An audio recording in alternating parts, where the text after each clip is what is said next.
എന്താ മോളെ, എന്തിനാ ഇപ്പൊ ഈ മധുരം? എന്തെങ്കിലും വിശേഷം? ഈ കുടുംബത്തിൽ ഒരു വലിയ വിശേഷം ഉണ്ടായിരിക്കുന്നു. എന്താ അത്? ഒന്ന് ഊഹിച്ചു നോക്കിയേ. നീ എന്റെ പ്രഷർ കൂട്ടാതെ കാര്യം പറഞ്ഞേ. പറയൂ മോളെ. മിസ്റ്റർ ഗോപിനാഥിന് ഒരു പേരക്കുട്ടി ജനിക്കാൻ പോവുക. ഏ മോളെ നീ? അയ്യോ സോറി, ആ ഭാഗ്യവതി ഞാനല്ല. അതിനുള്ള ഭാഗ്യം എനിക്ക് ഉണ്ടോന്ന് തന്നെ എനിക്കറിയില്ല അച്ഛാ. അങ്ങനെ നിരാശപ്പെടുന്നു വേണ്ട മോളെ. മോൾക്ക് ഈ ഭാഗ്യം ഒക്കെ ഉണ്ടാവും. അല്ല, ഇപ്പൊ ആരാ പ്രഗ്നന്റ് ആയിരിക്കുന്നത്? അച്ഛന്റെ മൂത്ത മരുമകൾ പാർവതി. പാർവതി? ഹോ, അപ്പോ ഭഗവാൻ എന്റെ പ്രാർത്ഥന കേട്ടു. എന്റെ മോനൊരു അച്ഛനാകാൻ പോകുന്നു. എന്റെ പാർവതി മോൾ ഒരു അമ്മയാവാൻ പോകുന്നു. സന്തോഷമായടാ, എനിക്ക് ഒരുപാട് സന്തോഷമായി. എന്റെ ജീവിതത്തിൽ ഇതിൽ പരം ഒരു സന്തോഷം വരാനില്ല. എന്റെ ഗായത്രിയുടെ ആത്മാവ് ഇപ്പോ ഇതെല്ലാം കാണുന്നുണ്ടാവും. അവൾക്കും വലിയ സന്തോഷമായി കാണും. ഈ സമയത്ത് വിശാലിനും പാർവതിക്കും ഇവിടെ നിന്ന് മാറി താമസിക്കേണ്ടി വന്നല്ലോ. ഈ അവസ്ഥയില് അവര് രണ്ടുപേരും തനിച്ച് താമസിക്കുന്നത് നല്ലതല്ല. അവരെ എങ്ങനെയെങ്കിലും ഇവിടേക്ക് തിരിച്ചു.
പല്ലവി,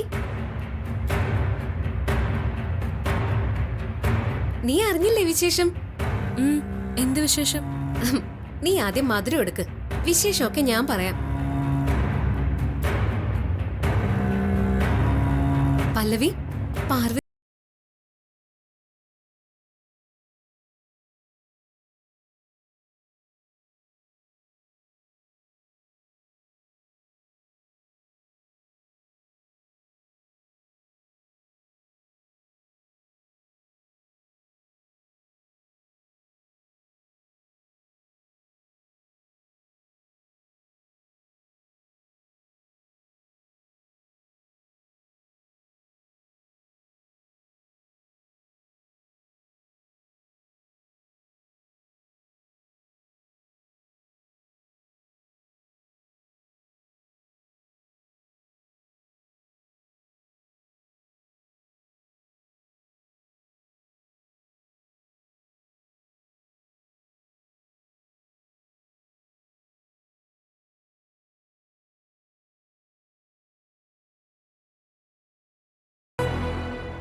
എടി, എന്റെ കൺമുന്നിൽ നിന്ന് പോകുന്നുണ്ടോ? ഇല്ലെങ്കിൽ നിലം മറന്ന് ഞാൻ വല്ലതും ചെയ്തു വരും. കൺമുമ്പിൽ നിന്ന് പോവാനല്ലേ പറഞ്ഞത്?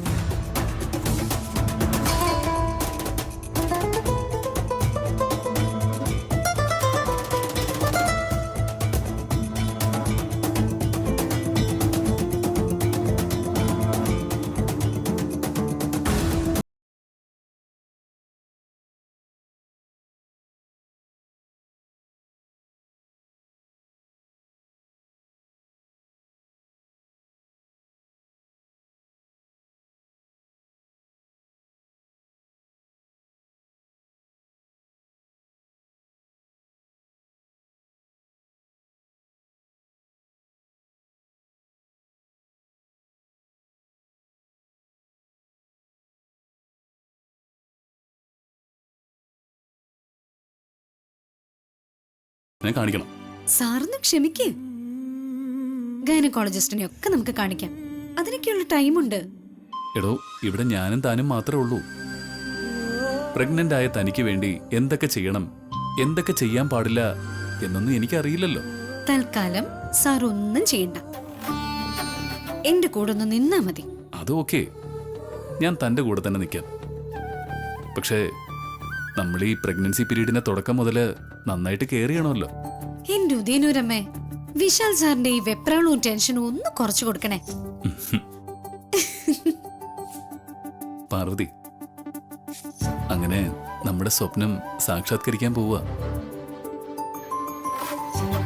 തന്റെ ഈ വയറ്റിൽ പിറവിയെടുക്കാൻ പോകുന്നത് എന്റെ അമ്മയാ. അതെനിക്ക് ഉറപ്പാ. എന്റെ ആ വിശ്വാസം ഒരിക്കലും തെറ്റില്ല. ആ വിശ്വാസം എനിക്കുണ്ട് സർ. മരിച്ചുപോയ എന്റെ അമ്മയ്ക്ക് പുനർജന്മം കൊടുക്കാനാ ഈശ്വരൻ തന്നെ സൃഷ്ടിച്ചതും നമ്മളെ തമ്മിൽ കൂട്ടിച്ചേർത്തതും. എന്താ ഞാൻ പറഞ്ഞത് ശരിയല്ലേ? ശരിയാണ്. ഇത് എന്റെ ഈശ്വര നിയോഗം തന്നെയാണ്. 10 മാസം കഴിയുമ്പോൾ നമ്മുടെ കുഞ്ഞായി നമ്മുടെ മുന്നിൽ എന്റെ അമ്മ പുനർജനിക്കും.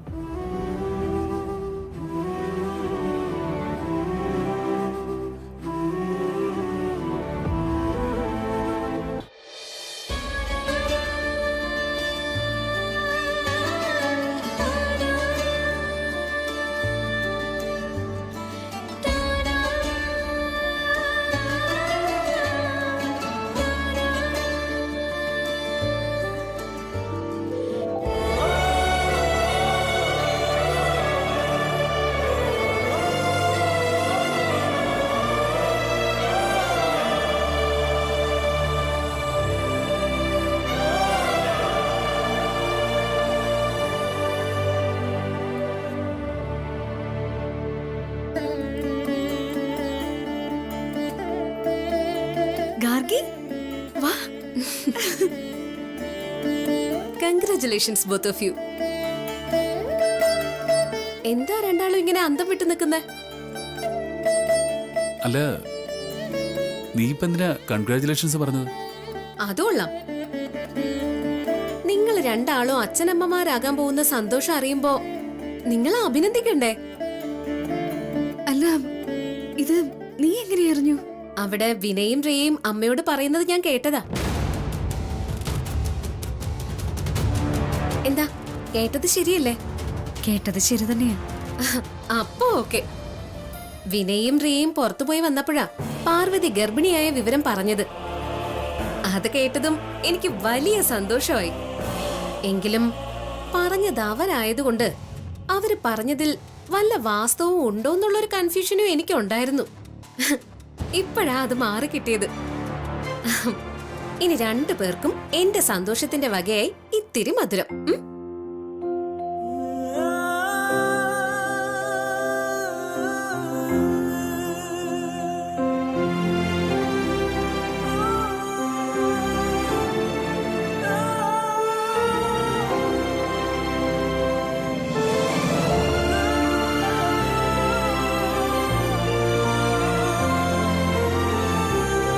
അപ്പോ ഈ വിശേഷം വീട്ടിലെല്ലാരും അറിഞ്ഞു അല്ലേ? എല്ലാവരും അറിഞ്ഞു. അല്ല ഗാർഗി, ഇതെങ്ങനെയാ വിനയും റേയെ അറിഞ്ഞത്? അവരാണല്ലോ ഇത് വീട്ടിലെത്തിച്ചത്. അത് ചിലപ്പോ ഈ കോളനിയിലുള്ള ആരെങ്കിലുമൊക്കെ അവരോട് പറഞ്ഞു കൊടുത്തതായിരിക്കും. അല്ല, പാർവതി പ്രഗ്നന്റ് ആയി ഇവരെ എല്ലാരും അറിഞ്ഞിട്ടും ഗാർഗി മാത്രമാണല്ലോ വന്നത്. അവരൊക്കെ പിന്നാലെ വരുമായിരിക്കും. ഞാൻ ആരെയും നോക്കിയൊന്നും നിന്നില്ല. സന്തോഷം അറിഞ്ഞ നിമിഷം എത്രയും പെട്ടെന്ന് നിങ്ങളെ വന്ന് കാണണമെന്ന് തോന്നി. അത്രേ ഉള്ളൂ. അല്ല, എങ്ങനെയുണ്ട് ഇവിടുത്തെ സൗകര്യങ്ങളൊക്കെ? ഞാനൊന്ന് നോക്കട്ടെ. വാ പാർവതി.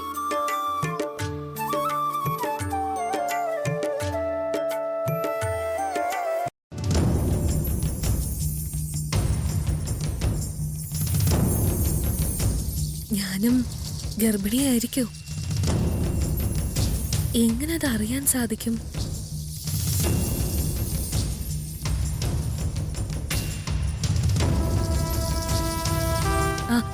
വിപിൻ സാറേ,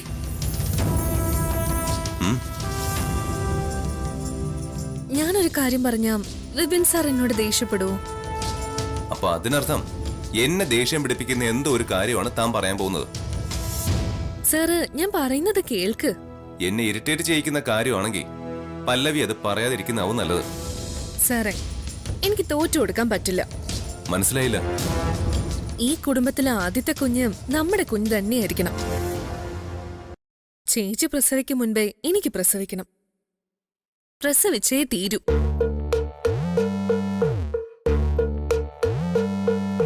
പല്ലവി, നിനക്ക് ഒന്നിനെ കുറിച്ചും ഒരു വിവരം ഇല്ലാത്തതാണോ അതോ വിവരം ഇല്ലാത്തതായിട്ട് അഭിനയിക്കുന്നതാണോ? എനിക്ക് മനസ്സിലാവുന്നില്ല. ചേച്ചിക്ക് മുന്നേ കുഞ്ഞ് വേണമെന്ന് പറയുന്നതിൽ എന്ത് വിവരക്കേടാ ഉള്ളേ? പല്ലവി, ആഗ്രഹിച്ചാലുടൻ കുഞ്ഞിനെ കിട്ടാൻ വേണ്ടിയിട്ട് നമ്മള് സാങ്കല്പിക ലോകത്തൊന്നുമല്ല ജീവിക്കുന്നത്. ചേച്ചിക്ക് കുഞ്ഞുണ്ടാവാൻ പോകുന്നു കേട്ട് നിനക്ക് ഉടനെ കുഞ്ഞ് വീണോന്ന് നീ വാശി പിടിച്ചാൽ അത് നടക്കുന്ന കാര്യമൊന്നുമല്ല. അതൊന്നും എനിക്ക് കേക്കണ്ട. ചേച്ചിക്ക് മുന്നേ എനിക്ക് പ്രസവിക്കണം. എനിക്കും കുഞ്ഞുണ്ടാവണം. അതെങ്ങനെ സാധിക്കും? സാധിക്കണം. പല്ലവി, നമ്മൾ ഒരുമിച്ച് ഒരു മുറിയിൽ കഴിയുന്നു എന്ന് കരുതി കുഞ്ഞുണ്ടാവണമെന്നുണ്ടോ? ഇല്ലല്ലോ. കുഞ്ഞ് ഈശ്വരന്റെ വരദാനോ, ഈശ്വരന്റെ നിശ്ചയമാണ്. നമുക്കൊരു കുഞ്ഞ് പിറക്കണമെങ്കിൽ ഈശ്വരൻ നിശ്ചയിക്കണം. നിന്റെ ചേച്ചി തികഞ്ഞ ദൈവഭക്തി ഉള്ളവളാ. ഈശ്വരന് മുന്നിൽ പാർവതി സത്യസന്ധമായിട്ടാ പെരുമാറുന്നത്. അതുകൊണ്ട് ദൈവം പാർവതിക്ക് സന്താന ഭാഗ്യം നൽകുന്നു, അനുഗ്രഹിക്കുന്നു. നീയും ചേച്ചിയെ പോലെ സത്യസന്ധമായിട്ട് പെരുമാറ്. അപ്പോ ദൈവം നിന്നെ അനുഗ്രഹിക്കും. ഒരു കാര്യം ചെയ്യും. പാർവതിയെ എടുത്തു വെച്ച് അതിനു മുന്നിൽ വിളക്ക് കൊളുത്തി 4 നേരം പൂജിക്ക്. അതാ നല്ലത്.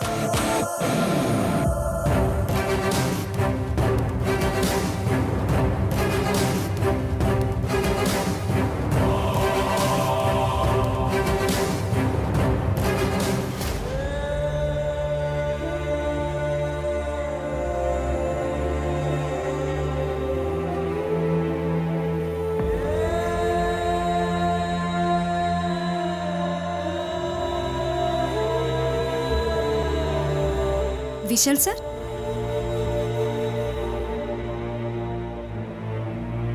എന്താ പാർവതി? അല്ല സാറെന്താ ആലോചിക്കുന്നേ? ഞാൻ അമ്മയെക്കുറിച്ച് ഓർക്കുകയായിരുന്നു. താൻ ഗർഭിണിയാണെന്ന് അറിഞ്ഞ സ്ഥിതിക്ക് അമ്മ ഇവിടേക്ക് ഓടി വരേണ്ടതാ. എന്തുകൊണ്ട് വന്നില്ല? എന്തായാലും നമുക്കൊരു കുഞ്ഞ് ജനിക്കാൻ പോകുന്നറിയുമ്പോൾ അമ്മയ്ക്ക് തീർച്ചയായും അത് വലിയ സന്തോഷം തന്നെയായിരിക്കും. എന്നിട്ടും അമ്മ വരാതിരിക്കണമെങ്കിൽ എന്തായിരിക്കും കാരണം? ചിലപ്പോ ഈ വിശേഷം ഞാൻ വിളിച്ച് പറയാത്തതിന്റെ വിഷമത്തിലായിരിക്കും. അല്ലെങ്കിലും നാട്ടുകാര് പറഞ്ഞല്ലോ അമ്മ ഇത് അറിയേണ്ടത്. അമ്മ വരാത്തതില് സാറ് പ്രയാസപ്പെടുവൊന്നും വേണ്ട. ഇന്നിപ്പോ പ്രഗ്നന്റ് ആയി അറിഞ്ഞതല്ലേ ഉള്ളൂ.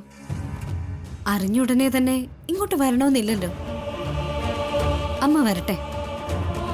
അമ്മയ്ക്ക് എപ്പോഴാണോ വരാൻ തോന്നുന്നത് അപ്പ വരട്ടെ. അല്ല പാർവതി, അതല്ല മര്യാദ. അമ്മ എപ്പോഴെങ്കിലും വരട്ടെ എന്ന് കരുതി നമ്മൾ ഇവിടെ ഇരിക്കാൻ പാടില്ല. താൻ പ്രഗ്നന്റായ വിവരം ഞാനും താനും കൂടി ചേർന്ന് അമ്മയെ പോയി കണ്ട് നേരിട്ട് അറിയിക്കണം. അമ്മയുടെ അനുഗ്രഹവും വാങ്ങണം. അതാ ഗുരുത്വം. നമുക്ക് പോണം. അമ്മയ്ക്ക് സ്വീറ്റ്സും കൊടുക്കണം.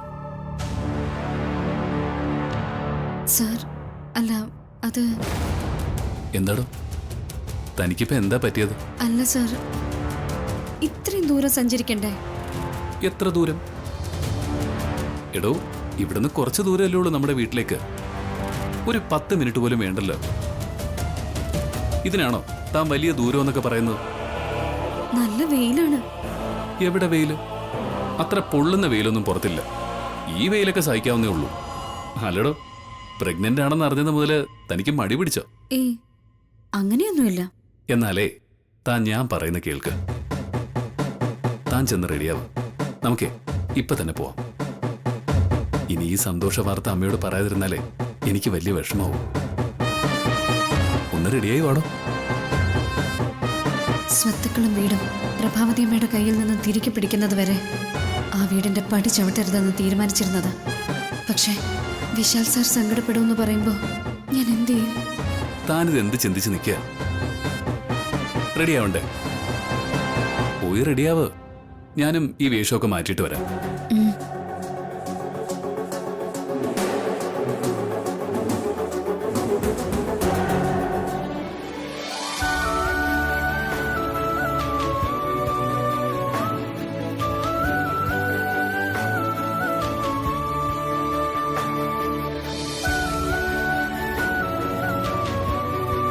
ഇവിടെ ആരുടെ അനക്കം കേൾക്കുന്നില്ലല്ലോ. അച്ഛാ, അമ്മേ, വിപിൻ.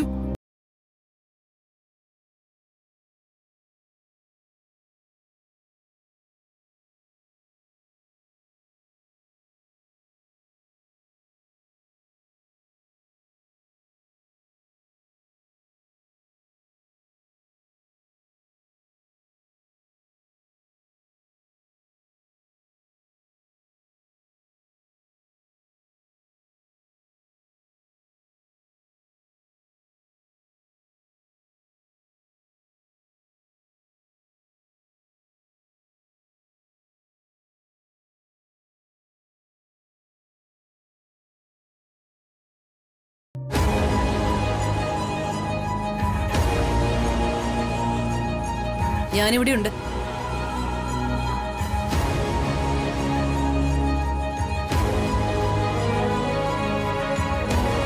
ഇവിടുന്ന് പോയിട്ട് നിന്റെ താമസവും ജീവിതമൊക്കെ എങ്ങനെയുണ്ട് വിശാൽ? കുഴപ്പമില്ലമ്മേ, സുഖമായിട്ട് കഴിഞ്ഞു പോകുന്നു. എടാ, ആ കോളനി വീട്ടില് എന്ത് സുഖമാ കിട്ടുന്നത്? അല്ല, എനിക്കൊന്നും മനസ്സിലാവുന്നില്ല. നിന്നോട് ഇവിടുന്ന് പോണ്ടാന്ന് ഞാൻ പലതവണ ആവർത്തിച്ച് പറഞ്ഞതല്ലേ? നീ അത് കേട്ടില്ല. എന്തിനാടാ ഒരു കാര്യമില്ലാതെ നീ ഈ നരകയാതന അനുഭവിക്കുന്നത്? അങ്ങനെ ഒരു യാതനയും ഞങ്ങൾ അവിടെ അനുഭവിക്കുന്നില്ലമ്മേ. എല്ലാം ഞാൻ അറിയുന്നുണ്ട്. പാർവതിക്ക് വേണ്ടി ത്യാഗം അനുഭവിക്കാൻ തയ്യാറായി ഇറങ്ങി പുറപ്പെട്ട നിന്നോട് ഞാൻ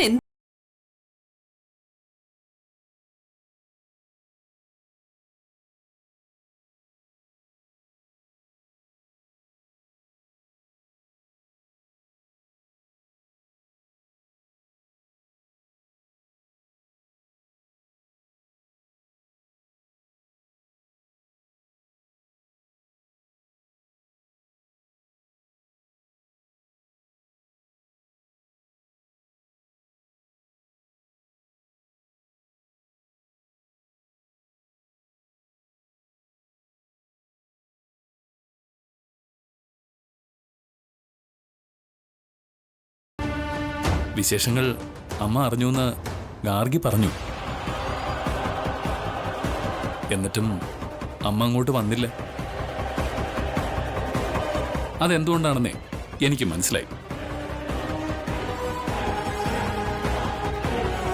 ഇത്തരം കാര്യങ്ങൾ അച്ഛനമ്മമാരെ നേരിട്ട് അറിയിക്കുകയല്ലേ വേണ്ടത്. അതല്ലേ മര്യാദ. ഏതായാലും ഇപ്പൊ അറിയിച്ചിരിക്കുന്നു. അമ്മേ, പാർവതി ഗർഭിണിയാണ്. ആ, ശരി ശരി, ആയിക്കോട്ടെ.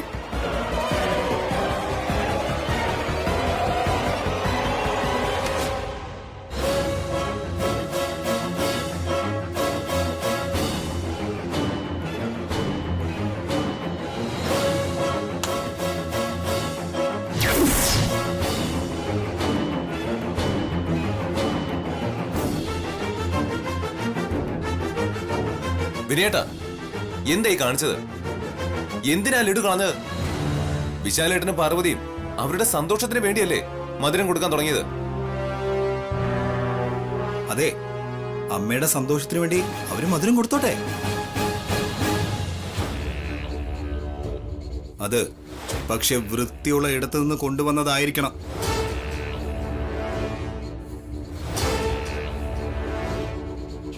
ഇത് കോളനിയിലെ ഏതോ ലോക്കൽ കടയിൽ നിന്ന് വാങ്ങിച്ചതല്ലേ? ഇതാണോ അമ്മയ്ക്ക് കൊടുക്കേണ്ടത്? ഇതുപോലുള്ള തറ ലഡുവൊക്കെ അമ്മ കഴിച്ച് എന്റെ അമ്മയ്ക്ക് എന്തെങ്കിലും അസുഖം വന്നാലോ? വിനയ്, നീ വെറുതെ ഇങ്ങനെ കാട് കയറണ്ട. ഇത് ക്വാളിറ്റി ഇല്ലാത്ത ലഡു ആണെന്ന് നീ എങ്ങനെ അറിഞ്ഞു?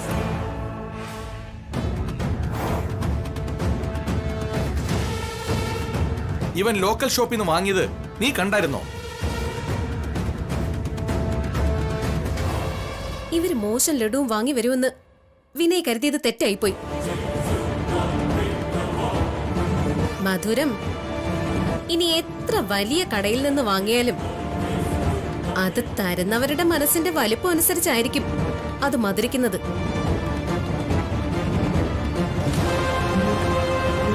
അത് ഗാർഗി മോള് പറഞ്ഞത് വളരെ ശരിയാ.